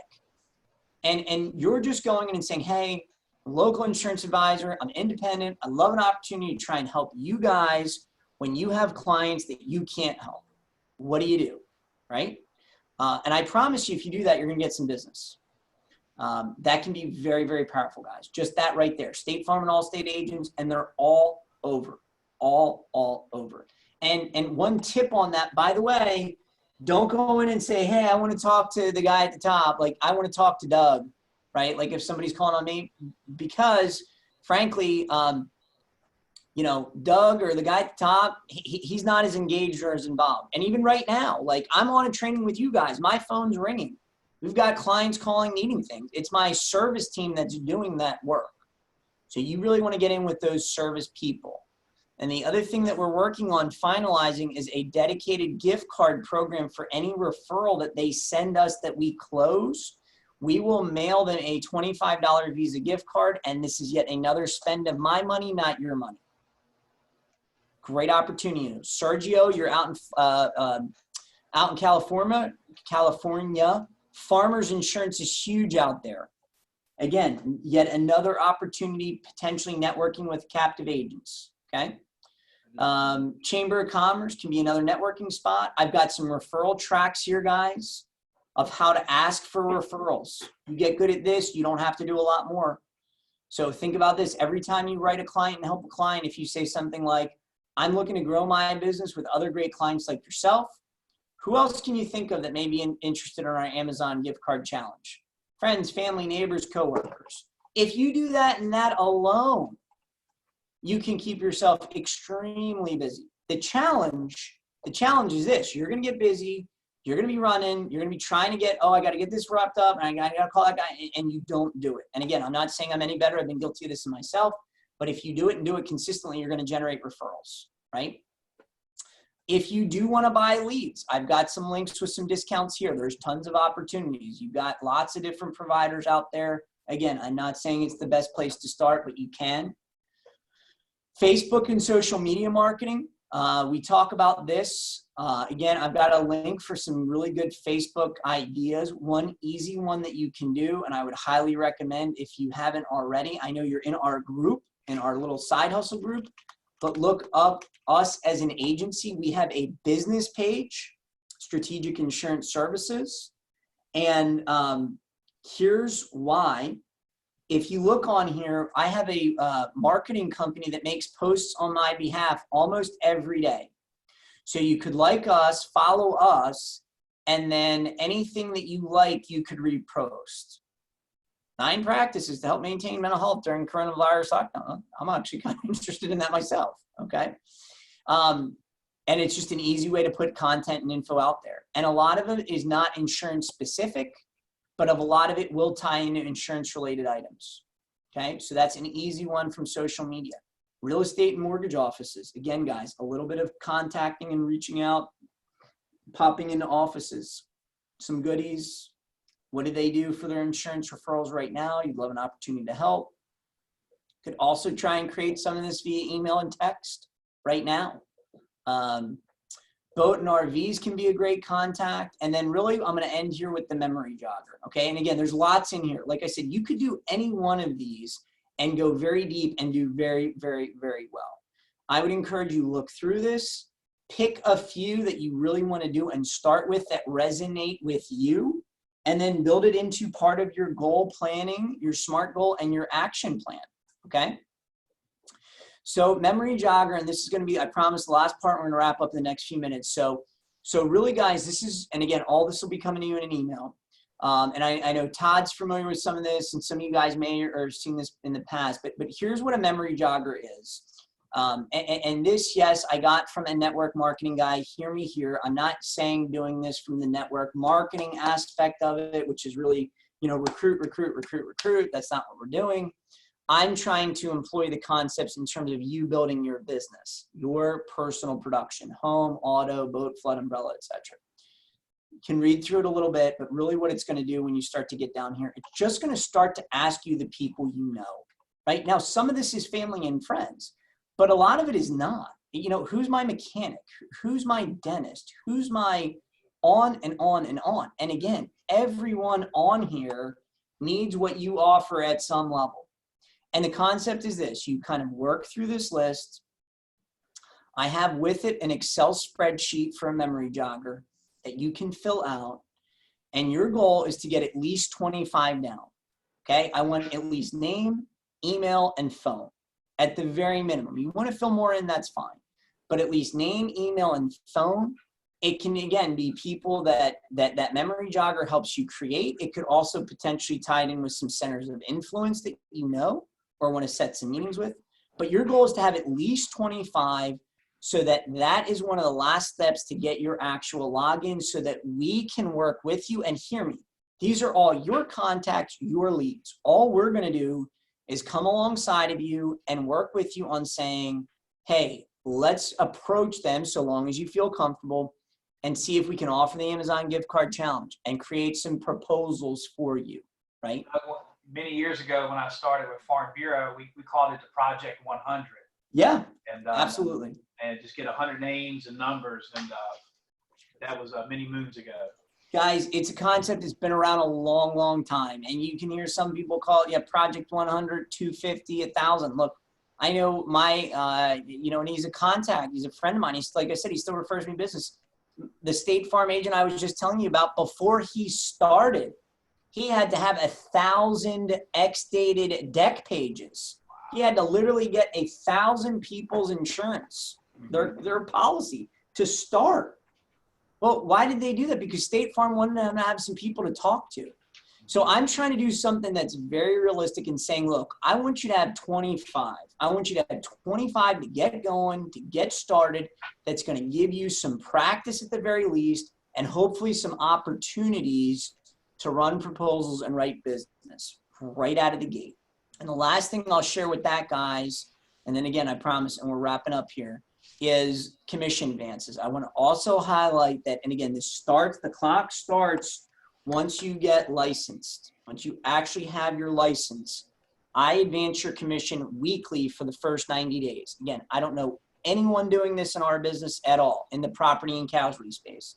There's some precedents you may hear in life and health, but no one does this on our side of the house on property and casualty. So what does that mean? That means that basically anything you wrote in the previous week up until Wednesday at 12 o'clock is my cutoff. Has to be on our binder list. We'll explain that again. You're gonna get some more welcome emails from Joyce and a whole bunch of other things. We have a place where we basically track the whole agency and what's been written. Has to be on there. So long as it's on there by Wednesday at 12 o'clock, whatever you wrote from the prior week, we will pay you a commission advance that Friday. So basically we take an estimate of what we believe the commission is going to be and we deposit that in your account that Friday. And then once a month, as the commission statements come in, we true up your commission account. Okay. So it's a great opportunity to get you going and again, create some momentum and get you paid potentially weekly. Because traditionally, like if let's say you write a policy with Progressive, I don't get paid on that for a month. That's just the way the commission cycles work. So I'm basically floating that cash flow, if you will, to help you get going. So take advantage of that. I'm trying to do some specific things to get you going. We're going to wrap up with this. And I'm going to tell you this. Again, being very straightforward, not going to sugarcoat. You got to be intentional and you got to take action. And you've got to be responsible for your own results. If you look at me a month from now or a few weeks from now or 2 months from now and say, you know what, Doug, this isn't working. One of the first things I'm probably going to ask you is, well, how many proposals have you run? How many people have you spoken to? I did about 5. Well, yeah, it's probably not going to work with 5, okay? You're going to have to put some elbow grease, time, energy, and effort. John Maxwell, I heard Leanne mention John Maxwell. I'm a big John Maxwell fan. I love all his stuff, and we share some of his stuff with you quite frequently. You know, he's got a line where he says, all good things lie uphill. You're going to have to put some energy and effort in. So, and you've got to take responsibility for that. I can't do it for you. I'm here to help. Again, John Maxwell says, you know, I'm your friend. My name's John. I'm your friend. My name's Doug. But you've got to take responsibility for that. You got to be intentional and take action. So, guys, I hope this added value to you. I am going to get you an email summary probably by the end of today or tomorrow. It takes a few hours for the video to save. If you've got any other questions, feel free to email me, text, call, whatever we can do to help. And we're really excited to see you guys take the next steps. So with that, I want to wrap up unless there's any other questions. No, this was very informative. Great stuff. Thank you, Doug. Good. Okay, Sergio. Good. Well, guys, appreciate your time today, and we'll talk to you soon. And again, you'll be getting emails, but I would definitely encourage our next training or next opportunity to plug in will be Monday at 10:30. We do them and in fact, I will put that. You should be getting an email with it as well, but I'm also going to put the link right in the chat here, which will you'll also have when you get the meeting notes here. But here's a link to see. Here's a link to the.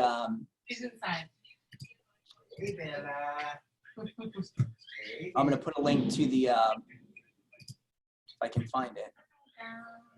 Okay. Here's a link to our next meeting, guys. This is every Monday at 10:30. So with that, I'm going to tune out and have a great day, guys. Bye, everybody. Thanks so much. You're a good day. Thank you so much. Bye-bye.